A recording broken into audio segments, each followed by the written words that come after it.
Hello viewers, this is Molay Pathak, a consultant for astrology, numerology and advanced industrial as well as residential Vaastus. Now, today we have come with one of a very significant program, particularly pertaining to the year 2022 and the transit of major slow-moving planets. And this year is very important because the planet like Jupiter, Rahu, Ketu and Saturn, they all are going to have shift in their houses. And maybe some of them will be again coming back to their original houses. But there are four major shifts of changes in their house, in their bhav, in their nakshatra pada, and das is going to make lot of permutation combinations of planetary conjunctions and a different kind of relationship. This is going to make a sea change in the happening during the year 2022. But ladies and gentlemen, before I say that we must study every horoscope not only about the transit of the following planets, but also about the present time, Dasa, Mahadasa, Antardasa and other aspect also keeping in mind. When you look into the transit, we look both from Lagna and Chandrama, particularly for the slow-moving planets. We should also essentially look into the Sarvastic Varga, and we should always keep in mind about the points, rekhas, that those houses and planets in conjunctions, how much of rekhas they have received. All these factors essentially will have a significant say during the year 2022. Now, there will be two major eclipses in the month of April end to May and then October, November. And this is also going to have an impact, particularly in the Rasis called, in the Mesh Rashi. And Mesh Rashi is basically the first house in the Kalpurush Kundali. So we will essentially look into how Kalpurush Kundali will be talking in respect to the Lagna of the planet, Lagna of an individual. So we will take and summarize all things together and we will gradually progress about it. First of all, we will look into that. Presently, Jupiter is in Aquarius, in the 11th sign of the Kalpurush Kundali, and it is going to shift towards the Meen Rashi. Now, shifting of Jupiter towards the Meen Rashi, that is basically the house of expenses, and Jupiter essentially is a karaka for all kind of achievements, including the money matters. That is very important. Now, Kalpurush Kundali के जो 9th house के lord है, that is Jupiter, that is going to the 12th house, it will signify quite many things. First of all, the spiritual development of an individual is must. Second important thing is, such a person will be immensely benefited when they will be in isolation and will be more so lean with, a different kind of spiritual practices, chanting of mantras and remain calm and quiet. This is be extremely beneficial if somebody remains in a place in a water body, something like a flowing river and ocean adjacent area. This is going to give very good benefit. When 9th house lord is going to the 12th house, although it really incurs extra expenses, there is no doubt about that, but it also talks about long term and long distance travel. So when we combine together, this Jupiter is going to give even travel to the foreign countries for a short period of time or maybe more than a year time. So this is going to be a very significant look, particularly from Jupiter's point of view. Expenses will be in the card, that is fine, but Jupiter is going to remain till April in Aquarius, and that is going to have its own significant say. That also talk about short-term struggle, that also talks about a lot of marital happiness, and that also talks about the good habits and habitats and good education for the children. That is till March, April, and after that Jupiter is going to transit towards the Mesh Rashi. So what kind of remedies for Jupiter will be applicable, and that's very important.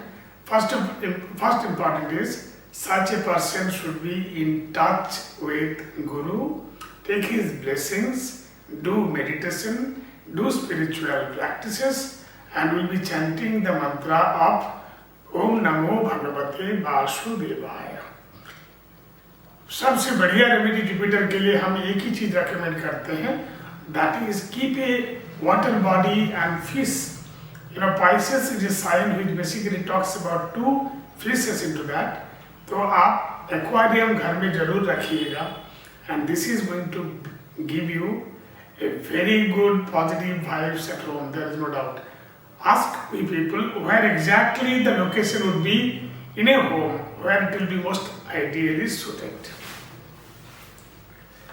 So that is, we are finishing about Jupiter, but we'll talk about Jupiter as and when we talk about the other planets, when it will be in conjunction with the other planets.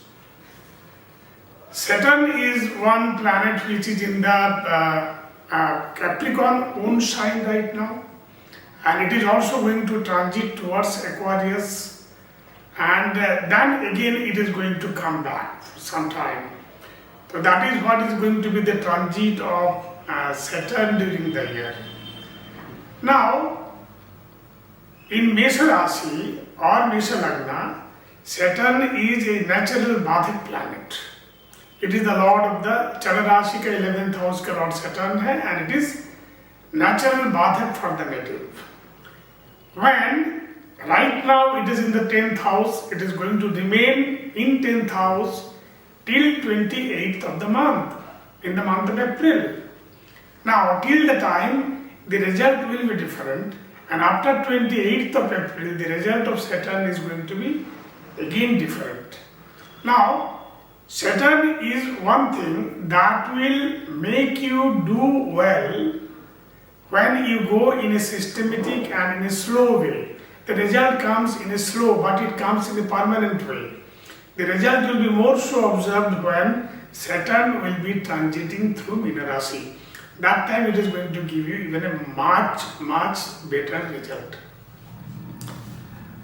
Now, we will be talking about a major happening, that is when transiting of Rahu and Ketu comes to 1 and 7 axis. Rahu will be transiting to Mesh Rashi, and Ketu will be transiting towards your Tula Rashi. And this is going to be a major event, particularly in the Kalpurush Kundali 1 and 7 axis. And there will be a connection with different planets like Saturn. Saturn, when it will be coming in the Aquarius, there is going to be an angle between 1, 7, and right now it will be 1, 7 and 10, and then later on it is going to be 1, 7 and 11 axis, and it will have foregone conclusion about positive and negative impact on the native, particularly for different Rashi and different Lagna. See, these are all the technical parts. Now, when this eclipse happens, solar eclipse, the lunar eclipse.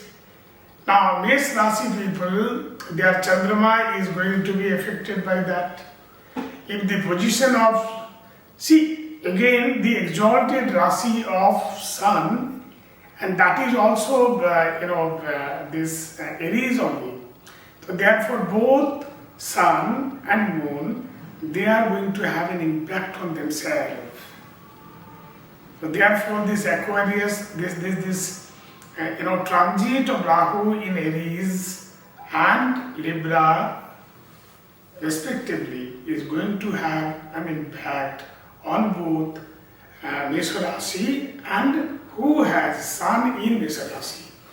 So therefore the very practical ways of approaching to the problem show that things become channelized in the right directions. What I'll be suggesting to the people? I'll be suggesting Mesh Rashi people to do the following remedies. First remedy would be that once in a month do charity outside a temple to the poor beggars, and if that happens adjoining to a river or coastal sea area, that is going to be an excellent remedy this year. Second would be that for Mesh Rashi people, it is alright chanting Hanuman Chalisa is one of the very good remedy, because Hanumanji is basically representative of Mesh Rashi, and this particular chanting would be extremely good. Rahu is going to come into the fire element Rashi, and that is Mesh. Now, any kind of Yajna, which we call Yagna, that if you do Agnihotra, regular Agnihotra जो अगर हम करेंगे, तो this also gives an immense benefit. Agnihotra Yagna जो है, that is the ideal remedy for Mars and Rahu conjunction together, and this is going to save many people in a way. Remedies for Saturn would be, as I always suggest, is that kindly go for morning walk as much as you can, shed as much of energy as possible, because Saturn oriented people are basically late risers. Such a people, if they can see sunrise, go for morning walk, shades energy, both Mars and Saturn is going to be okay. One destructive combination will happen when Ketu is in the Tula Rashi, and if you look into the position of Saturn that time, then it is going to be Mool Trikon aspect. That time the best remedy for Ketu is to chant your Ganesh mantra, Om Gam Ganapataye Namah. And second important thing, that write as much as you can. More you write, Ketu becomes more positive for you. Ladies and gentlemen, these are the following things that I have understood, particularly for the year 2022. And same time, I extend my sincere gratitude and thanks to my teacher who have been important to get me this knowledge and informations, and that has made me able to come and express my views about the transit of major planets like Saturn, Rahu, Ketu and Jupiter. There are fast moving planets, their movement has their own say, their conjunction and their compatibility with other planets, that those will also have a big say. But we have talked about only the major slow moving planets, and with the specific remedies. These are very important. Thank you for listening to us. Thank you. Namaskar.